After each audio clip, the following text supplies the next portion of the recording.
তো দেখো বন্ধুরা আজকে কি রান্না করছি। আজকে রান্না করছি হচ্ছে চিংড়ি পটল। এই দেখো এখানে আলু আর পটল কেটে নিয়েছি, আর এখানে এই যে চিংড়ি মাছ বেছে নিয়েছি এখন। আর সর্ষের তেল দিয়ে দিয়েছি, দিয়ে তাতে জিরে ফোড়ন দিয়ে দিয়েছি। এখন এর মধ্যে দিয়ে দেবো হচ্ছে কেটে রাখা আলু পটল,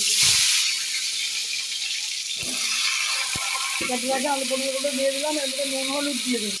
তারপর এর মধ্যে দিয়ে দিলাম 1 চামচি মতো নুন, আর দিয়ে দিলাম 1 চামচি মতো হলুদ। এখন ভালো করে নাড়িয়ে দেবো, দিয়ে ঢেকে রাখবো।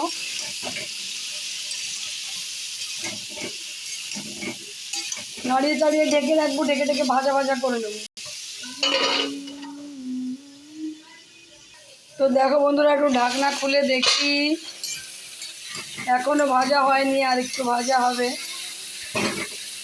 ঢাকনা খুলে একটু নাড়িয়ে দিলাম। এবার আর ঢাকা দেবো না, এভাবেই ভেজে ভেজে নেব। তো দেখো বন্ধুরা পটলটা খানিকটা ভাজা হয়ে গেছে। আমি এর মধ্যে দিয়ে দেবো যে কুচানো আদা। আমি আজকে বাটা কোনো মশলা দেবো না, কুচানো আদা দিয়ে দিলাম। আর চিংড়ি মাছগুলো আমি আলাদা করে ভেজে রাখিনি, এর মধ্যে দিয়ে দেবো, এর সাথেই ভাজা হয়ে যাবে।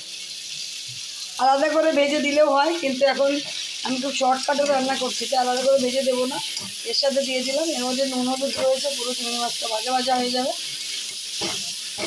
চিংড়ি মাছটা দিয়ে আমি পটলগুলোকে আরও ভালো করে ভাজবো।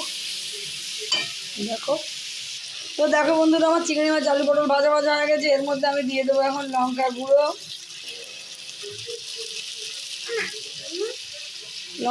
দিয়ে দিলাম। আর দিয়ে দিলাম ধনে গুঁড়ো 1 চামচ, আর দিয়ে দিলাম জিরে গুঁড়ো 1 চামচ। আমি কিন্তু এটা পুরো গুঁড়ো মশলা দিয়ে রান্না করছি, কোনো রকম বাটা মশলা দিইনি। তোমার আলু পটল আর চিংড়ি মাছ খুব ভালো করে ভাজা হয়ে গেছে। তারপরে তো দেখো আমার চিংড়ি মাছ আলু পটল খুব ভালো করে ভাজা হয়ে গেছে। তারপরে আমি এই গুঁড়ো মশলাগুলো দিয়ে দিলাম, দিয়ে একটু ভালো করে আর একটু ভাজা করে নেব। তারপরে আমি এর মধ্যে দিয়ে দেবো জল, আর ভালো করে নুন হলুদ তো বেশি করে দিয়েছিলাম ভাজার সময়, দেখেছিলে।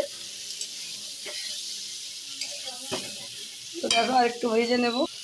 তো দেখো বন্ধুরা আমার আলু পটলটা কিন্তু খুব ভালো করে ভাজা হয়ে গেছে। আলু পটল চিংড়ি মাছ মশলা দিয়ে ভালো করে কষানো হয়ে গেছে একদম সুন্দর করে। এখন আমি এর মধ্যে দিয়ে দেবো পরিমাণ মতো জল।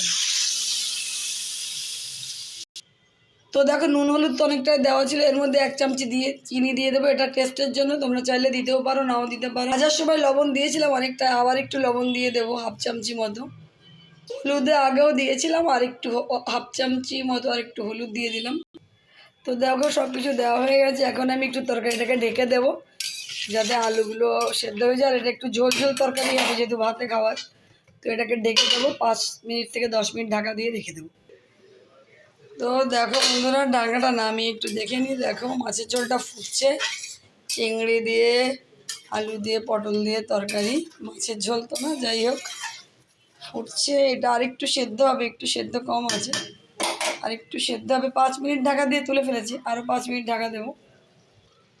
আর একবার ঢাকা দিয়ে দিলাম, আর 5 মিনিট দেবো। তো দেখো বন্ধুরা আমি ঢাকনা খুলে ওপর থেকে 4টে কাঁচা লঙ্কা দিয়ে দিলাম। আমার বর একটু কাঁচা লঙ্কা খেতে পছন্দ করে, তাই 4টে কাঁচা লঙ্কা দিয়ে দিলাম, দিয়ে ঢাকনাটা দিয়ে দেবো। ঢাকনাটা হয়নি। তো দেখো বন্ধুরা আমার তরকারিটা কমপ্লিট হয়ে গেছে, একদম আলু টালু সিদ্ধ হয়ে গেছে।